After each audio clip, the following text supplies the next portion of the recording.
Hey everybody, this is Zachary Jeans. Let's keep walking through this Bible. So today is day 336, and we are working our way through Genesis. We're going to be in Genesis chapter 8 through 11 today, and we are reading through the Old Testament over the course of a whole year, roughly give or take 11 months.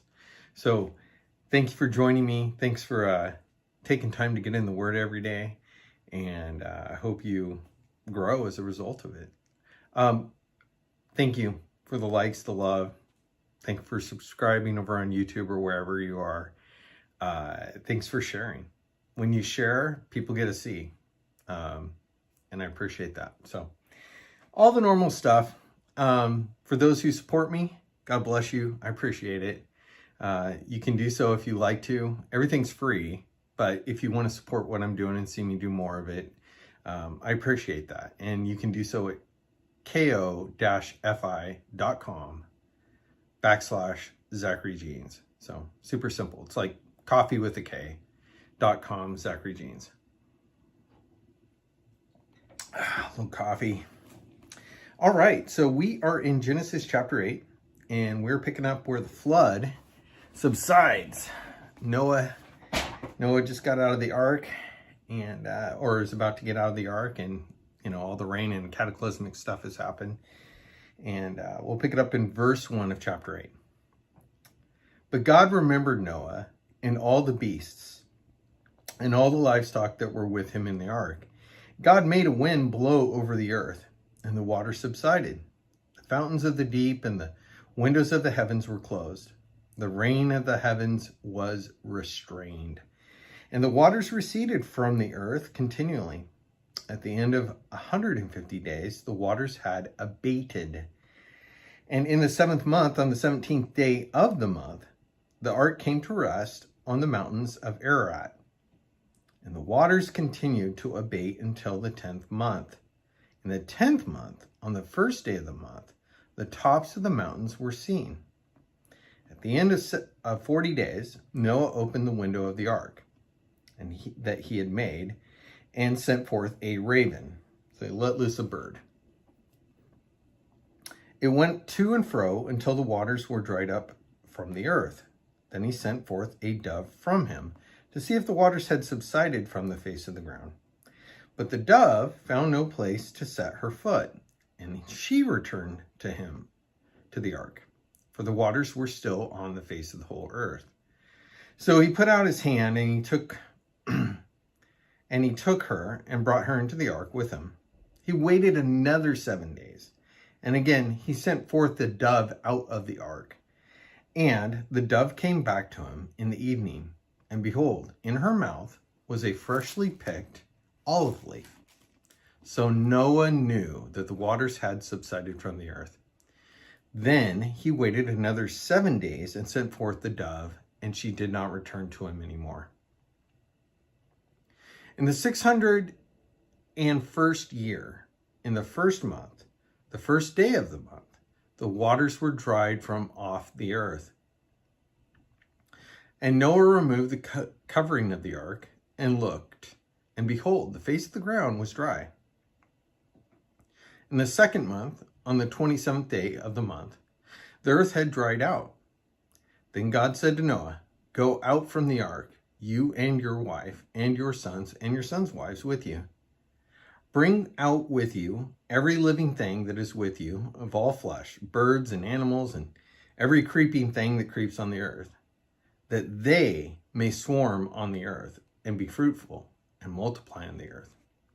So Noah went out, and his sons and his wife and his sons' wives with him. Every beast, every creeping thing, and every bird, everything that moves on the earth went out by families from the ark. Now, this is pretty amazing because we get a lot of numbers and time frames for how long Noah was on the ark. And I did not add this up myself. I didn't add it up, at least for this sermon. I think I've looked at this in the past. But I was reading a commentary which did all the math, and I kind of followed along. It's like, wow, that's amazing. So even taking into account the lunar year that the Jewish people keep, right? and the amount of months that they have and how they count it and how they have an extra month and this and that. Essentially, this comes out to roughly, almost exactly, depending on how you add it up, 1 solar year. From the time that Noah went onto the ark to the time where God told him to go ahead and get on out. And so he was, even though we teach the Sunday school version, well, it rained 40 days and 40 nights, and oh, that was such a long time. And it's like, no, actually, it was much longer than that. It was a full year from the time which they set foot onto the ark. God closed it up to the time where God told him to come on out, right? Another interesting point I enjoyed from a commentary I was reading, the Wesleyan commentary. It just noted that Noah waited to hear from the Lord when to come out of the ark.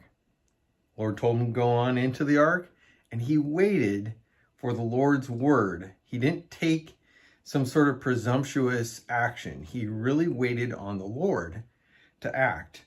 And it's a subtle thing, but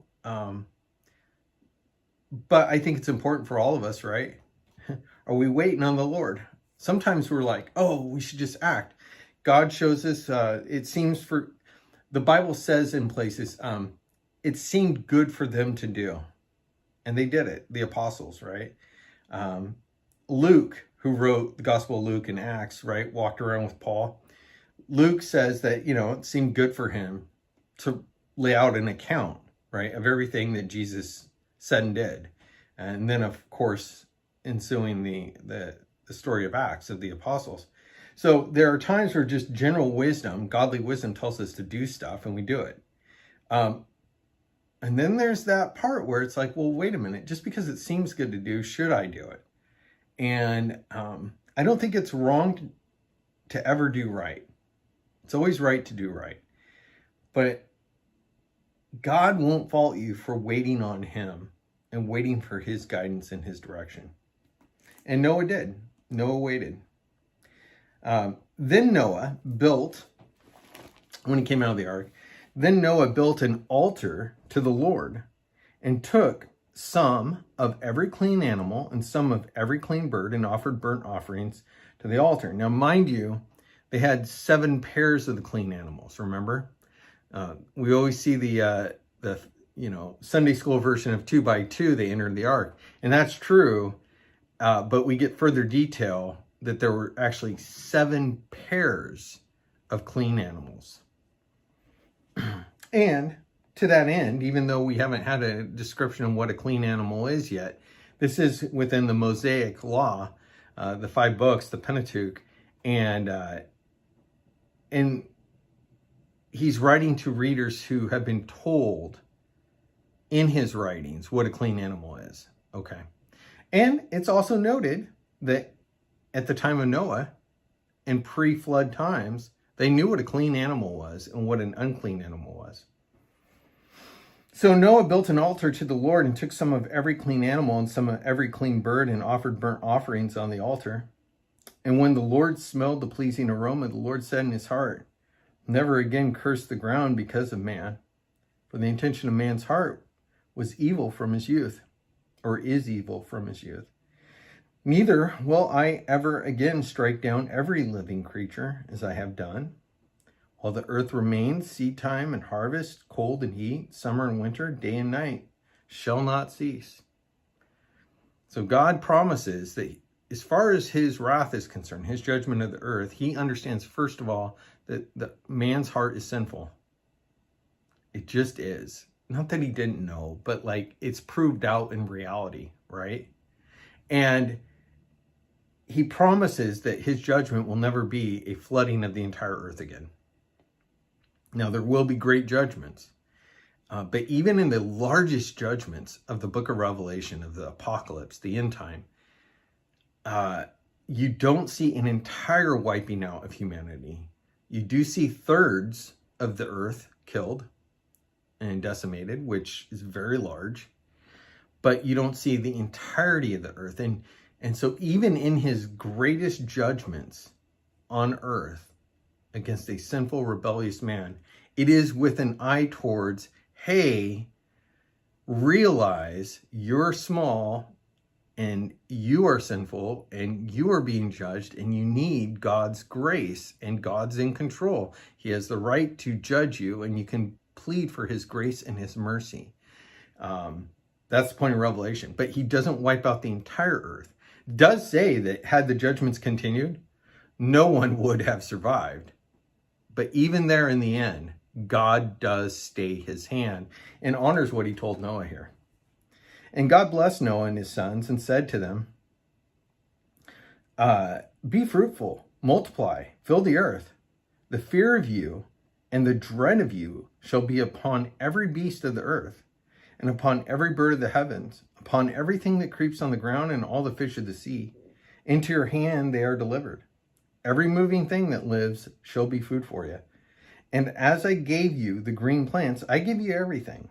But you shall not eat flesh with its life, that is, its blood. And for your lifeblood, I will require a reckoning from every beast. I will require it, and from man. From his fellow man, I will require a reckoning for the life of man. And this is really the first, at least post-flood, this is the establishment of a life has value in the eyes of the Lord, and it deserves justice, and it requires the payment for its life. It also says that you can't take the life of a creature and consume its blood. That there is life in that blood. And that gets into a lot of the reasoning behind why atonement works. It also gets into why the enemy wants to take and twist that and subvert it. And why those who worship the enemy want to take this sort of blood reality and use it for rebellious purposes against God and in worship of the enemy. Okay. Whoever sheds the blood of man, by man shall his blood be shed. For God made in his own image, or made man in his own image. And you, be fruitful and multiply, teem on the earth and multiply in it. And there's the command. It's good to have kids. In fact, it's commanded by the Lord. And for those of you who struggle to have kids, we have one kid. We never stop trying. We get one kid. That's what we got. In your case, maybe you've been blessed to be able to have many, many children. And some of you have chosen not to. And I would just say, if you're choosing not to have kids, just gut check yourself and realize there is a command. There's a adamant urging of the Lord to go out, be fruitful, multiply, bear that burden of raising kids, but imbue your life that God gave you into others, that they might give it to others and others and others. We are not suffering from overpopulation, no matter what the news says. In fact, we're facing a bit of a population collapse in the world, especially out west, countries like Japan, Europe, America. So it's good. It's good to have children. The earth can sustain us. Then God said to Noah and to his sons with him, behold, I establish my covenant with you and your offspring after you, with every living creature that is with you, the birds, the livestock, and every beast of the earth, with you, as many as came out of the ark. It is for every beast of the earth. I establish my covenant with you, that never again shall all flesh be cut off by the waters of the flood. There's our promise again, explained. And never again shall there be a flood to destroy the earth. And we talked about that, right? Revelation, many judgments. And God said, this is a sign of the covenant, legal promise, legal agreement that I make with you. I shall set a bow in the cloud, and it shall be a sign of the covenant between me and the earth. When I bring clouds over the earth and the bow is seen in the clouds, I will remember my covenant that is between me and you and every living creature of all flesh. And the water shall never again become a flood to destroy all flesh. When the bow is in the clouds, I will see it and remember the everlasting covenant between God and every living creature of all flesh that is on the earth. God said to Noah, this is the sign of the covenant that I have established between me and all flesh that is on earth. So it's fascinating, that covenant. And you're like, well, God knows everything. Well, yeah, God knows everything, but he chooses to remember things, right? God knew what every animal was named, but he let Adam name them, right? There are many things which God knows, but he chooses to know anew, afresh. That is, he chooses to experience it. He allows for that in his creation.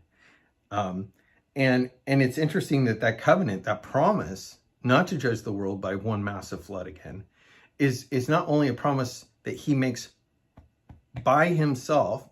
In other words, Noah didn't make this to the Lord. He didn't constrain the Lord into some sort of prayer, promise, agreement. The Lord made it. The Lord made it. And he made it between himself and, of course, people, but also all of the creatures on the earth. He loves his creation too. And he, even though there will be great judgments on earth, he says that he won't wipe it all out when it comes down to it in the end. The sons of Noah who went forth from the ark were Shem, Ham, and Japheth. Ham was the father of Canaan. These three were the sons of Noah, and from these, the people of the whole earth were dispersed. Or, another way to read that translated is were populated. So it really is implying that the whole earth from that point forward was then repopulated through the families of Noah. Okay? The sons of Noah, then, Noah began to be a man of the soil, and he planted a vineyard. He drank of the wine and became drunk and lay uncovered in his tent. And Ham, the father of Canaan, saw the nakedness of his father and told his two brothers outside. Then Shem and Japheth took a garment, laid it on their shoulders, and walked backward, covered the nakedness of their father. Their faces were turned backward. They did not see their father's nakedness. When Noah awoke from his wine and knew what his youngest son had done to him, he said, "Cursed be Canaan. A servant of servants shall he be to his brothers." He also said, "Blessed be the Lord, the God of Shem, and let Canaan be his servant. May God enlarge Japheth, and let them dwell in the tents of Shem, and let Canaan be his servant." Now, this passage in particular has been used to great harm to people groups all over Africa. There were a lot of terrible teachings that implied this is somehow a judgment, a racial judgment on the peoples of Africa. But careful study has shown that that's not who the people of Ham descended from, okay? You can go do your own research, but that's how I understand it. And really, this has also been used to say that this had something to do with homosexuality. Now, that may be, but there is a giant gap there of what sin occurred. What sin is said to have occurred is that, what sin we might say has occurred is that he looked upon his nakedness. Okay. And as a result, he says that his kids, that's Ham's kids, his line, would be impacted by that sin. So we don't necessarily have some sin of sexual relationship going on, that he was somehow taking advantage. You might pull that from later passages, say with the daughters of Lot, right? In the cave, they get their dad drunk, they sleep with him. You have some scenarios later in the Old Testament might imply that some fishiness was going on, and could be, but you can't say what that was. At bare minimum, we might imply that it was just merely what seems not such a big deal, especially to those who do, home care and have to take care of family members and see their nakedness or whatever. But at this time, this was a big deal. Like, you didn't do this, and Ham did. So these are the generations of the sons of Noah, Shem, Ham, and Japheth. Sons were born to them after the flood. The sons of Japheth were Gomer, Magog, Madai, Javan, Tubal, Meshach, and Tiras. Sons of Gomer, Ashkenaz, Riphath, Togarmah. The sons of Javan, Elisha, Tarshish, Kittim, Dodam. From these, the coastland people spread in their lands, each with his own language, by their clans and their nations. Sons of Ham, sons of Ham, Cush, Egypt, Put, Canaan. Sons of Cush, Seba, Havilah, Sabbathah, Ramah, Sabteca. Sons of Ramah, Sheba and Dedan. Cush fathered Nimrod. He was the first on the earth to be a mighty man. He was a mighty hunter before the Lord. Therefore it is said, like Nimrod, a mighty hunter before the Lord. And in the midst of this whole genealogy, Nimrod's mentioned. His power and greatness has been speculated to be also influenced. This might be some of the first influence that we see as the world's being reestablished by the Nephilim, possibly engaging into Nimrod's success. Maybe implies that his rulership is then aided by the enemy, who truly does still dwell and rule, title deed of the earth.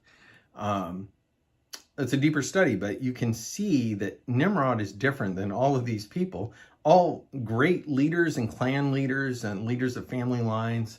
But Nimrod, a mighty hunter before the Lord. Okay. And, I will eschew reading the rest of this, but you're going to see a lot of names in there. If you want to read chapter 10, you get all the names of some very familiar families that will pop up throughout the whole of our Old Testament read through. So let's go ahead and come on down to chapter 11. We'll close with chapter 11. Familiar story, right? Tower of Babel. So the whole earth had one language. Makes sense, right? Noah, his kids, wives, his wife, they all spoke the same language. And as a result, all the tribes of the earth, the various clans that were going out, still spoke the same. Now the whole of the earth had one language and the same words. And as people migrated from the east, they found a plain in the land of Shinar and settled there. And they said to one another, "Come, let us make bricks and burn them thoroughly." And they had brick for stone and bitumen for mortar. Then they said, "Come, let us build for ourselves a city and a tower, with its top in the heavens. And let us make a name for ourselves, lest we be dispersed over the whole face of the earth." Now, mind you, the command was to be fruitful, multiply, spread out, fill the earth. And here they were, sort of coagulating together, right? And the Lord came down to see the city and the tower, which the children of man had built. And the Lord said, "Behold, they are one people, and they have all one language, and this is only the beginning of what they will do. And nothing that they purpose to do will now be impossible for them. Come, let us go down and there confuse their language, so that they may not understand one another's speech." So the Lord dispersed them from there over the face of all the earth, and they left all the building of the city. Therefore its name was called Babel, because there the Lord confused the language of all the earth. And from there the Lord dispersed them over the face of the earth. So God sought to help them fulfill the thing that he commanded them to do. These are the generations of Shem. When Shem was 100 years old, he fathered Aparashad, and 2 years after the flood. And Shem lived, after he fathered Apakashad, 500 years and had other sons and daughters. When Apakashad had lived 35 years, he fathered Shelah, and Apakashad lived after he fathered Shelah 403 years and had other sons and daughters. Shelah lived 30 years, he fathered Eber. Shelah lived and fathered Eber 403 years, had other sons and daughters. Eber had lived 34 years, he fathered Peleg. And Eber lived after he fathered Peleg 430 years and had other sons and daughters. Peleg lived 30 years, he fathered Reu, and Peleg lived after he fathered Reu 209 years and had other sons and daughters. When Reu had lived 32 years, he fathered Serug, and Reu lived after he fathered Serug 207 years and had other sons and daughters. When Serug had lived 30 years, he fathered Nahor, and Serug lived after he fathered Nahor 200 years and had other sons and daughters. And here are some names you'll start to recognize. When Nahor had lived 29 years, he fathered Terah. And Nahor lived after he fathered Terah 119 years and had other sons and daughters. When Terah had lived 70 years, he fathered Abram, Nahor, and Haran. Mind you, he named one of his kids after himself. And Abram is Abraham, where we have Abraham, Isaac, and Jacob, right? Now, these are the generations of Terah. Terah fathered Abram, Nahor, and Haran. And Haran fathered Lot, who I mentioned earlier. Remember his daughters, we'll read about it. So Lot is his nephew, Abraham's nephew. The name of Abram's wife was Sarai, and the name of Nahor's wife was Milcah, the daughter of Haran, the father of Milcah and Iscah. Now Sarai was barren. She had no child. So this is the start of explaining the miracle that will unfold with giving life where there was no option or reasonable possibility for life. Terah took Abram his son and Lot, the son of Haran, his grandson, and Sarai, his daughter-in-law, and his son Abram's wife, and they went forth together from Ur of the Chaldeans to go into the land of Canaan. But when they came to Haran, they settled there. The days of Terah were 205 years, and Terah died in Haran. So isn't it interesting? We'll get into the call of Abram tomorrow or next time. You know, they were on their way to the promised land. And we don't get a notion, except for this directional move, that Terah took his son, Abram, who will become Abraham, and of course Lot, and to go to Canaan. And but they stop. They don't go the full distance. Now, we don't know, again, if Terah was told to go. But with the call to Abraham, at least we know that God was calling this family that direction. We know that for sure through Abraham, because then we'll eventually get, Isaac and then Jacob, who becomes Israel, and all the tribes of Israel, and then the setting up of everything that we know about the law, and then eventual coming of the Messiah.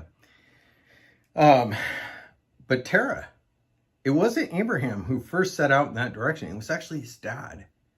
So, now did Terah fail in his calling? Again, we don't know if he was called. But this godly family was headed that direction. And God will read about tomorrow, call Abraham that way. So, it's kind of interesting. When God calls you, you got to go. Got to go. When God tells you to get out of the ark, it's time to get out of the ark. Can't hole up there. God says, hey, be fruitful, multiply, spread out over the earth.